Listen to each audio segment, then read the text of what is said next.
The stars looked peaceful from the bridge of the celestial dominion. Admiral Kethvar stood with his 4 arms behind his back, watching the endless void through the massive windows. His blue skin glowed softly in the ship's light, and his large eyes reflected the distant suns. The Zephyrian Empire controlled this part of space. They had ruled for over 1,000 years, bringing peace and order to 847 different alien species.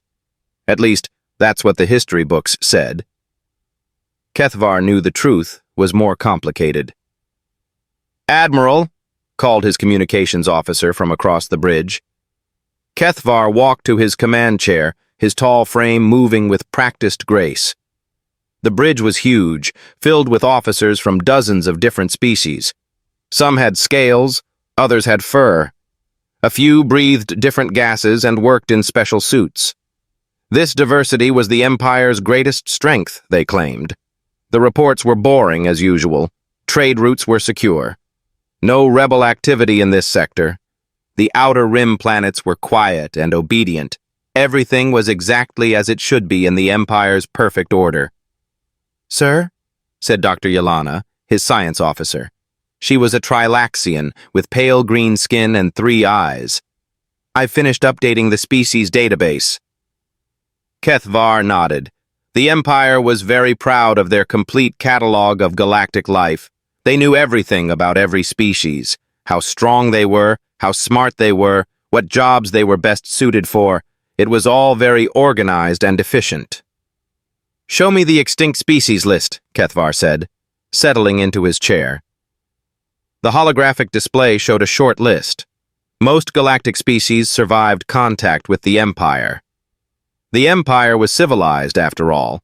They didn't destroy entire races. They simply helped them find their proper place in galactic society. At the bottom of the list was entry number 847X, Homo sapiens. Status, extinct. Classification, Class 7 Death World species. Kethvar had read this file before, but it always interested him. Humans were discovered 200 years ago on a planet called Earth. The first contact team had been disturbed by what they found. These creatures were violent, unpredictable, and came from one of the most dangerous planets ever discovered. Earth was a nightmare world where everything tried to kill everything else. The humans had somehow survived by becoming the most successful predators on their entire planet. They fought constant wars, killed their own species, and showed no respect for proper authority. The Empire's solution had been simple and humane. They relocated the entire human population to a research facility on Kepler 442b, a small moon where scientists could study them and help them become more civilized. The records showed that humans were simply too primitive to adapt. They died within 10 years, unable to understand the benefits of galactic civilization. It was sad, but some species just weren't ready for the stars. "Admiral?" the communications officer called again. Kethvar's attention sharpened. A single ship approaching from beyond the galactic edge. This was interesting. New contacts were rare these days. The Empire had explored most of known space and cataloged every species they found. A ship from beyond the galactic edge could mean first contact with an unknown civilization. "Show me," Kethvar ordered. The main display switched to show sensor data. A single dot moved slowly toward their position. The ship was roughly the size of a frigate, but its energy signature was strange. The readings didn't match any known technology. 3 days out at current speed, sir." Kethvar considered. Standard procedure for unknown contacts was to approach with a full escort, ready for diplomacy or battle. The Empire had learned to be careful with first contacts. "Take us to intercept course. Alert the escort fleet." The Celestial Dominion was the pride of the Zephyrian fleet, a massive ship with enough firepower to destroy a small moon. It was accompanied by 12 smaller warships, each crewed by the best officers from across the Empire. If this unknown ship had hostile intentions, it would find itself severely outmatched. As they traveled toward the contact, Dr. Yelena worked on analyzing the sensor data. The unknown ship's technology was puzzling. Some readings suggested very advanced systems, while others looked almost primitive. "Sir," she reported, "this is very strange. The ship appears to be using multiple different technological systems simultaneously. 6 different civilizations? That's impossible." "I know, sir, but the readings don't lie." Kethvar frowned. This didn't match any known pattern. Most species developed technology in predictable ways. Mixing different approaches usually led to catastrophic failures. "That's even stranger, sir.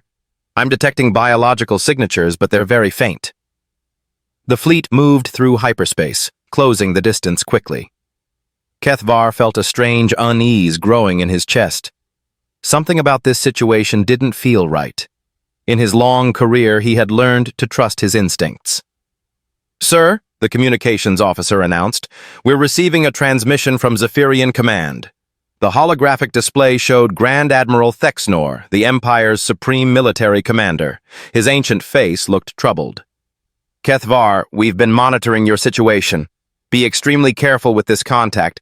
Our intelligence division has found some classified files from 200 years ago, files that were supposed to be destroyed." The transmission ended, leaving Kethvar staring at the empty display. He had never seen his commander look so worried. The classified files arrived moments later. As Kethvar read them, his blood grew cold. The official reports about the humans had been lies, sanitized versions of a much darker truth. The humans hadn't died peacefully on Kepler 442b. They had been used for experiments. Horrible experiments that violated every principle of galactic law. And according to these files, not all of the humans had died. Some had escaped. The unknown ship hung in space like a sleeping predator. Admiral Kethvar studied it through the bridge windows, feeling increasingly uncomfortable. The vessel looked wrong somehow, as if it had been built by someone who understood technology but didn't care about making it look pretty. "Full sensor sweep," he ordered. Dr. Yelena worked frantically at her station, her 3 eyes focused on multiple displays at once. "Admiral, these readings are impossible. The hull material..." "Organic?" "Yes and no, sir. It's a hybrid of organic tissue and synthetic materials, but that's not the strangest part. The organic components appear to be..." Kethvar walked to her station. On the screen, he could see microscopic scans of the ship's hull. The material looked like metal, but it pulsed slightly, like living skin. Small scratches and dents were slowly closing up, as if the ship was repairing itself. He asked, "None that we know of, sir." Yelena switched to another display. "The energy readings are even stranger."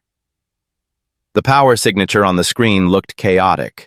It spiked and dropped in seemingly random patterns, but there was something underneath the chaos, a rhythm that felt almost familiar.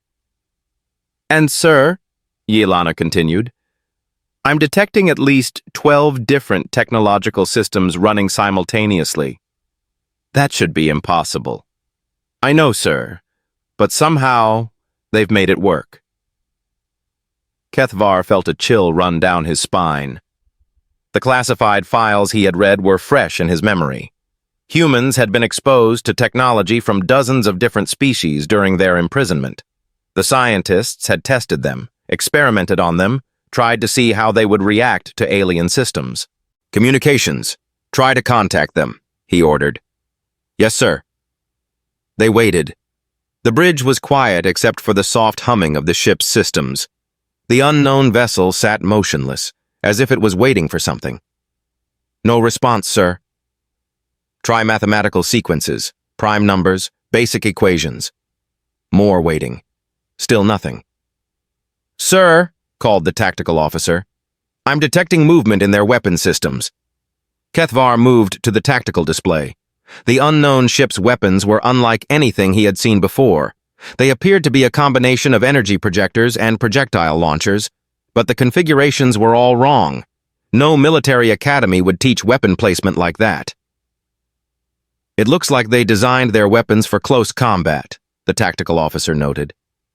Very close combat. Only species that don't value their own lives, sir. The thought made Kethvar even more uncomfortable. The Empire's military doctrine emphasized long-range combat and overwhelming firepower. The idea of deliberately closing to ramming distance was considered primitive and suicidal. "Admiral," Dr. Yelena called urgently, "I'm detecting life signs aboard the ship, but the biological patterns are familiar, but they're mixed with artificial components." Kethvar thought about the classified files again. The human experiments had included attempts at biological integration with alien technology. All the reports said the experiments had failed because human biology was too primitive to accept advanced alien systems. "That's the problem, sir." Yelena hesitated. "According to the computer, the closest match is—" The bridge fell silent.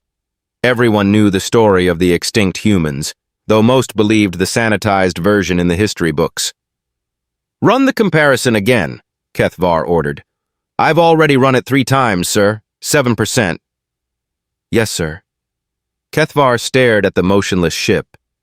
If the readings were correct, then the official reports had been even more wrong than the classified files suggested. Not only had humans survived their imprisonment, but they had somehow succeeded where the Empire's best scientists had failed. They had integrated alien technology into their own bodies. Everyone turned to watch. The unknown vessel wasn't fleeing or approaching. Instead, it was slowly rotating, presenting different angles to their sensors, almost as if it was posing for them. "I don't think so, sir.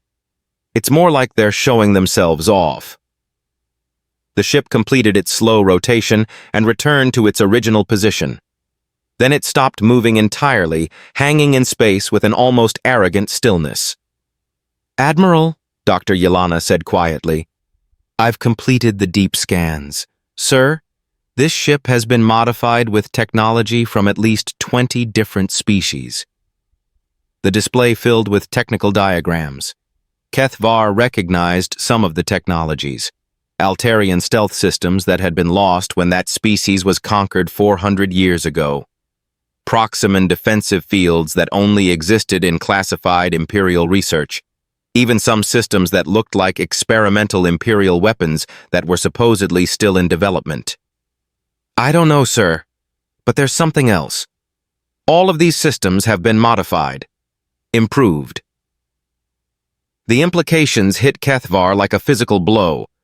If humans had survived, if they had somehow escaped from Kepler 442b, then they had spent 200 years doing exactly what the Empire feared most. They had been learning, studying, improving, and if the biological scans were correct, they had been changing themselves too. 15. The main display showed new contacts appearing throughout the system, ships of different sizes and configurations, but all sharing the same hybrid technology signature as the first vessel. Kethvar asked. "Yes, sir, but they're maintaining distance." Kethvar looked at the tactical display. 30 ships against his fleet of 13. The numbers weren't terrible, but if these ships had the same advanced hybrid technology as the first one, his fleet might be in serious trouble. "Sir," the communications officer announced, "we're receiving a transmission." The bridge speakers crackled with static, then cleared to reveal a voice speaking in heavily accented Zephyrian trade language. "Imperial Fleet, this is Captain Sarah Chen of the UES Persistence." The voice was unmistakably human, female, calm, and speaking with the confidence of someone who held all the advantages. "We come seeking the ones who took our people," the voice continued. Kethvar felt his world shifting around him. The impossible had happened. Humanity had returned from extinction, and they wanted to talk. The emergency council session was chaos. Admiral Kethvar watched through his communication link as the Empire's highest officials argued with each other in the Grand Chamber on Zephyr Prime. Some shouted, others whispered urgent conversations, and a few just sat in stunned silence. Grand Admiral Thexanor called, his voice echoing through the chamber. "Eeeeee!" screeched Counselor Yethok, her feathers ruffled in agitation. "The humans are supposed to be extinct!" "We tell them the truth," said Counselor Morendal, his mechanical voice flat and emotionless. Admiral Kethvar cleared his throat. "Honored counselors, with respect, the immediate concern should be the fleet of human ships currently surrounding my task force." "Do not meet with them," Counselor Yethok demanded. "We tried that approach 200 years ago," Grand Admiral Thexnor said grimly. An uncomfortable silence fell over the chamber. Most of the counselors had never seen the classified files. They believed the sanitized version of history that said humans had died peacefully in Imperial care. Grand Admiral Thexnor activated a holographic display. Images filled the chamber: medical facilities, research laboratories, and holding cells. The architecture was clearly Imperial, but everything looked wrong. Too sterile, too cold. "The humans were not relocated for their own benefit," he began. "They were taken for research purposes." More images appeared. Humans in testing chambers, connected to alien machines. Human subjects attempting to interface with technology from dozens of different species. Scientists taking notes while humans struggled with systems their biology should have rejected. "The goal was to create hybrid soldiers," the Grand Admiral continued. "But the experiments failed," Counselor Morendal stated. "We thought they failed. The humans kept dying when we tried to integrate them with our biotechnology. After 50 years, the project was abandoned." "But some humans survived," Kethvar said. "According to recently discovered files, yes. A group escaped during the final shutdown of the facility. They took several research ships and disappeared into deep space." The chamber erupted in angry voices again. Counselors demanded to know who had authorized such experiments, who had covered them up, and why they had never been informed. Back on his ship, Admiral Kethvar studied the human fleet through his sensors. Dr. Yelana had identified more hybrid technologies, weapons systems from extinct species, defensive measures from conquered worlds, even some technologies that appeared to be completely original human innovations.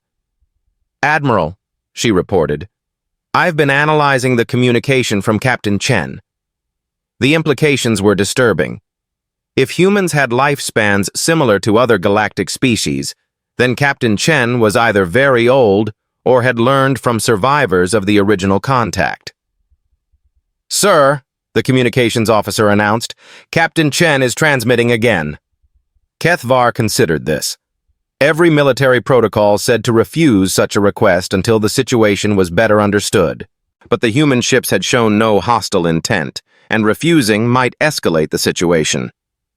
"Tell her she may bring a small diplomatic party aboard."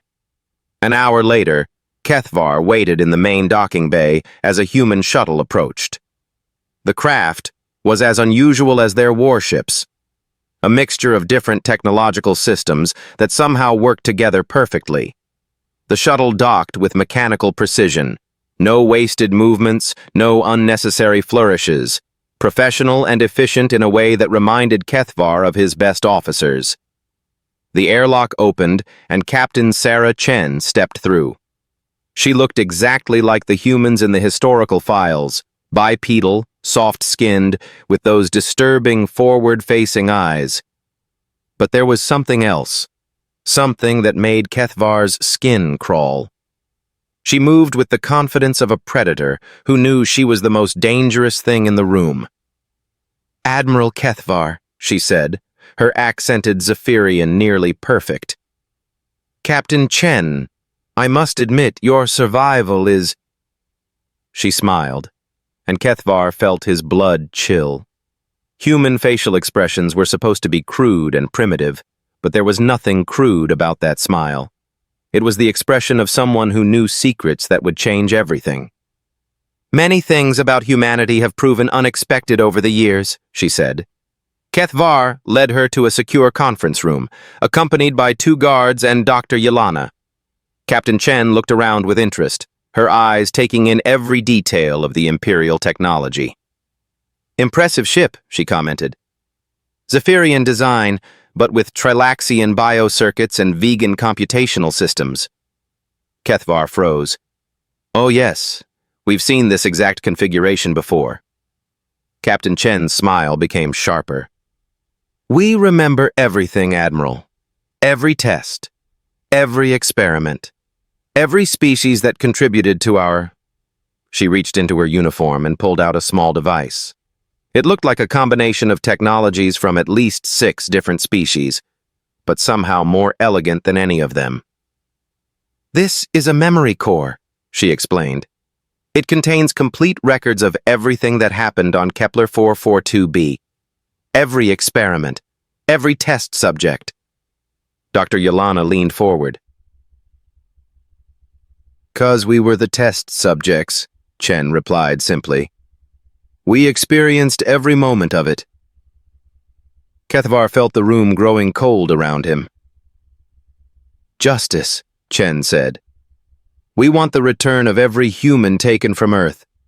We want full disclosure of all experiments conducted on our species." Chen's smile disappeared. She activated the device in her hands. The room's holographic display came to life, showing star charts and fleet positions.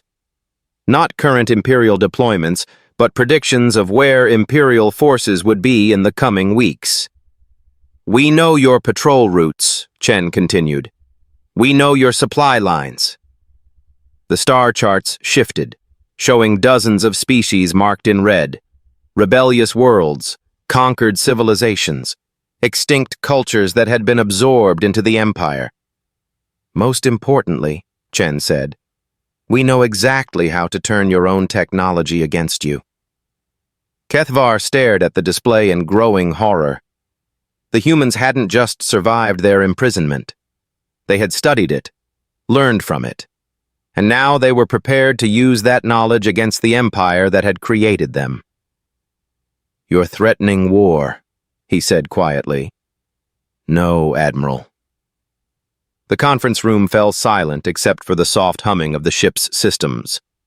On the holographic display, the red markers seemed to pulse like a countdown timer. The Empire's greatest nightmare was coming true. The humans had returned, and they had brought friends.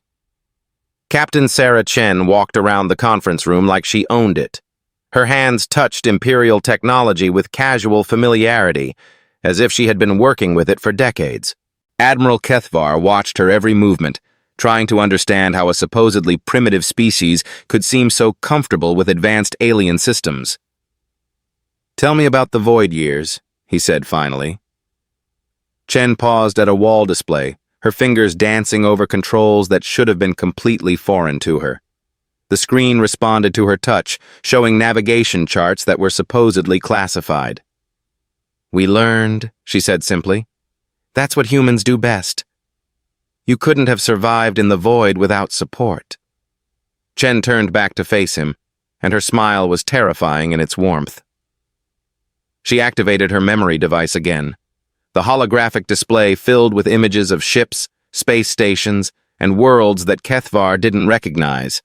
The technology looked advanced, but it was built in strange patterns that didn't match any known Imperial design. "Your empire has been very busy over the centuries," Chen continued, "conquering species, relocating populations, establishing order. Every species you've conquered, every culture you've absorbed, every world you've pacified, there are always survivors, refugees, rebels." The display showed more images, alien faces of dozens of different species, all looking directly at the camera with the same expression of quiet determination. "The Altarians you thought you'd destroyed. Some escaped before the final bombardment. The Proximan rebels you scattered. They regrouped in the Outer Rim. The Vorthon resistance." Kethvar felt his mouth go dry. "That's impossible." "Your intelligence services look for traditional threats," Chen said. "Military buildups, weapons manufacturing, conventional communication networks." She switched the display to show a complex network diagram. Thousands of connections between different star systems, different species, different technologies. We didn't build an army, Admiral. Dr. Yelena leaned forward, studying the network display. This shows cooperation between species that have been enemies for millennia. Not anymore, Chen said cheerfully. Amazing what shared oppression can accomplish. The Empire isn't your enemy, Kethvar protested. We brought peace to the galaxy. You ended the wars by conquering everyone who disagreed with you. That's not peace, Admiral. Chen walked to another display and began calling up Imperial military records. Information that should have been completely secure appeared on the screen as if she had full administrative access. Let me show you what peace looks like from the bottom, she said. The display filled with images from Imperial worlds, factories where alien workers labored in dangerous conditions, mining operations that were slowly poisoning entire planets, species that had been relocated to environments that were slowly killing them. The Kepler Rehabilitation Program, Chen read from the files. The Titan Agricultural Project, the Proxima Mining Initiative. Kethvar stared at the files in growing horror. He recognized some of these operations, but he had never seen the casualty reports. The death rates were staggering. They're all designed to slowly eliminate populations that the Empire considers problematic, Chen continued, not through direct extermination. That would be too obvious. These are isolated cases. Chen pulled up more files. Hundreds of similar operations, all carefully documented, all approved by high-level Imperial officials. She turned away from the display and looked directly at Kethvar. Do you know what we found most interesting about your Empire, Admiral? You keep such excellent records. Everything is documented, filed, and stored in your databases. Because extinct species aren't always actually extinct. Chen activated her device one more time. The display showed a star map, but this one was different. It showed hidden colonies, secret bases, and refugee settlements scattered throughout Imperial space. The Altarians didn't die on their homeworld, she said. They've been hiding in asteroid fields for 400 years. The Proximan refugees have been living in the nebula systems. Kethvar stared at the map in disbelief. If even half of these hidden populations were real, then the Empire's understanding of galactic demographics was completely wrong. And they've all been waiting, Chen continued, waiting for someone to unite them. Someone exactly like us. You see, Admiral, humans have a particular talent that your scientists never understood. We're very good at bringing different groups together. She gestured to the display. We've spent 200 years doing what humans do best. We've talked to everyone. We've listened to their stories.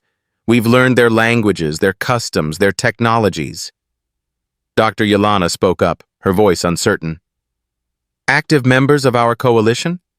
About 200 species? Potential allies who might join us if they see we can actually challenge the Empire? The numbers hit Kethvar like a physical blow.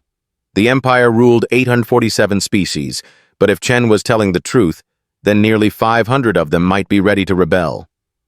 That's impossible. Would they? Tell me, Admiral, when was the last time an Imperial intelligence officer actually talked to a common worker from a conquered species? Kethvar realized he didn't have an answer. Imperial intelligence focused on monitoring other governments, tracking rebel leaders, watching for military threats. They didn't waste time talking to ordinary citizens. You see the problem, Chen said gently. Your Empire is very good at watching from the top down. He asked again. I told you. Justice. Truth. Chen's expression became serious. Then we'll show the galaxy that the Empire is not invincible, that their perfect order is built on lies and oppression. She began walking toward the door. We're giving you 7 days, Admiral. 7 days to convince your leaders to accept our terms. Chen paused at the door and looked back at him. No, Admiral. As she left the conference room, Kethvar slumped in his chair. The magnitude of what he was facing was overwhelming. This wasn't a simple rebellion by a single species.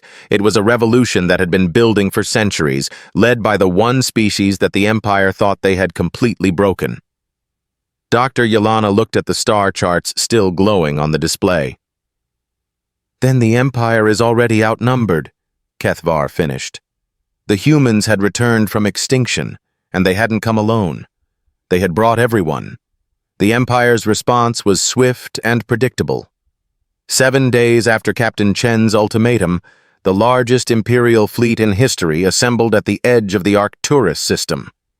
Nearly 1,000 ships, representing the military might of 847 species, all under the command of Grand Admiral Thexnor himself. Admiral Kethvar stood on the bridge of the Celestial Dominion, watching the massive fleet take formation. The sight should have been reassuring. No force in galactic history had ever stood against such overwhelming power. But Kethvar felt only dread. Long-range sensors show approximately 200 human ships maintaining position around Arcturus 7, reported the tactical officer. They appear to be... Grand Admiral Thexnor's image appeared on the main display. His ancient face was grim but determined. "Admiral Kethvar, you've had more contact with these humans than anyone else." "Sir, with respect, I don't think you understand what we're facing. This isn't just a human fleet. Impossible." "That's what I thought too, sir. But their technology suggests otherwise." The Grand Admiral's expression didn't change. "Admiral, we have nearly 1,000 ships crewed by the finest officers in the Empire." Kethvar wanted to argue, but military protocol kept him silent. Perhaps he was wrong. Perhaps the Empire's overwhelming advantage in numbers and technology would be enough. "All ships," Grand Admiral Thexnor announced over the fleet communication system, "advance to battle formation." The Imperial fleet moved forward like an unstoppable wave of metal and energy. Ship after ship dropped out of hyperspace in perfect formation, their weapons powered and their shields raised. It was the largest display of military might in galactic history. The human ships didn't move. They hung in space around Arcturus 7 like they were waiting for something. "Sir," Dr. Yelena called from her station, "I'm detecting massive hyperspace distortions throughout the system." Kethvar asked. I don't know, sir." The space around the Imperial fleet suddenly filled with new ships, not emerging from hyperspace in the traditional way, but simply appearing as if they had been invisible moments before. Hundreds of vessels of completely different designs, each one clearly belonging to a different species. "Stealth ships," the tactical officer reported, his voice tight with disbelief. "They've been here all along." Kethvar studied the tactical display in growing horror. The new ships weren't arranged like any military formation he knew. Instead, they seemed to be organized by species, each group maintaining its own unique fighting style while somehow coordinating with the others. "Sir," the communications officer announced, "we're receiving transmissions from the new ships. They're broadcasting in..." The bridge speakers filled with voices. Some were mechanical, others were organic. A few used musical tones, and at least one seemed to communicate through changes in electromagnetic radiation. But somehow, despite the linguistic chaos, there was a pattern to it. "Admiral Thexnor," Captain Chen's voice cut through the alien chorus, "I tried to offer you a peaceful solution." The Grand Admiral's image reappeared on the display. "Captain Chen, you are outnumbered 5-1. Chen's laughter echoed across every communication channel simultaneously. "Outnumbered?" The tactical display suddenly exploded with new contacts. Ships were appearing throughout the star system, not just around Arcturus 7, but everywhere. Behind the Imperial fleet, above it, below it, in asteroid fields and nebula clouds that should have been empty. Grand Admiral Thexnor demanded. The tactical officer's voice was barely a whisper. "Sir, I count over 3,000 ships." The Imperial fleet, which had seemed invincible moments before, was suddenly surrounded by an enemy force 3 times its size. But that wasn't the worst part. The worst part was that Kethvar recognized some of the ship designs. "Those are Altarian dreadnoughts," he said, pointing to a group of sleek, deadly-looking vessels. "And those are Proximan battlecruisers, and Vorthon destroyers." Dr. Yelana's voice trailed off as she studied the scanner readouts. "Sir, I'm detecting ships from over 200 different species." Captain Chen's voice returned, now coming from every speaker on every ship in the Imperial fleet simultaneously. Somehow the humans had hacked into their entire communication network. "You wanted to know what we've been doing for the past 200 years, she said. "We've been collecting everyone you left behind." The battle began without warning. Not with the careful, long-range engagements that Imperial doctrine preferred, but with sudden, vicious close-quarters combat that seemed to erupt from every direction at once. Human ships moved like nothing Kethvar had ever seen. They fought as if they knew exactly where every Imperial vessel would be before it got there. Their weapons tore through Imperial shields using frequencies that shouldn't have been possible to generate. Worst of all, they seemed to be adapting their tactics in real time, learning from every exchange and adjusting their approach accordingly. Grand Admiral Thexnor demanded over the communication link. "Sir," Dr. Yelana reported, "I think they're using biological communication networks. The humans appear to have integrated alien neural technology with their own nervous systems." It was brilliant and terrifying. The entire enemy fleet was acting like a single organism, sharing knowledge and adapting strategies faster than any traditional command structure could manage. But the real nightmare came when the Imperial ships started to malfunction. Weapons that suddenly turned on their own vessels. Navigation systems that sent ships careening into asteroids. Life support systems that began venting atmosphere. "They're not just attacking our ships," the tactical officer reported in panic. Kethvar watched in horror as ship after ship fell victim to its own technology. The humans weren't just using superior tactics, they were demonstrating an intimate knowledge of Imperial technology that let them hack and subvert it from the outside. "Sir," Dr. Yelana said quietly, "the biological integration experiments."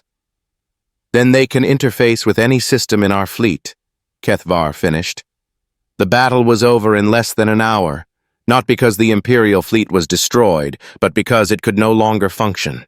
Every major system had been compromised, every weapon turned against its owners, every ship reduced to a helpless shell drifting in space. Captain Chen's face appeared on every working display throughout the Imperial fleet. She looked calm and professional, as if she had just concluded a routine training exercise, rather than the most devastating military defeat in galactic history. "This is impossible," the Grand Admiral replied, his voice broken. "No species could have done this." "You're right," Chen agreed. "No single species could have done this. But we're not a single species anymore, Admiral. We're everyone you left behind, everyone you tried to erase, everyone you thought was too weak to matter." She leaned forward, and Kethvar saw something in her eyes that made him understand, finally, why the original contact team had recommended humanity's extermination.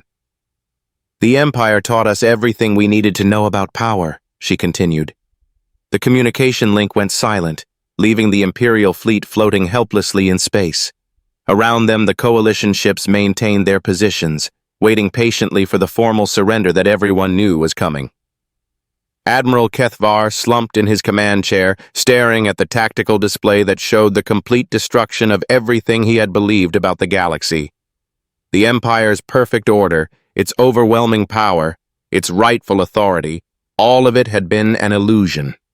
The humans had returned from extinction, and they had brought the galaxy's true rulers with them, everyone the Empire had tried to forget. The age of the Zephyrian Empire was over. The age of humanity's coalition had begun, and the most terrifying part was that this had only been the beginning. The humans had spent 200 years learning, planning, and preparing. What would they do with the next 200 years? Kethvar decided he didn't want to find out.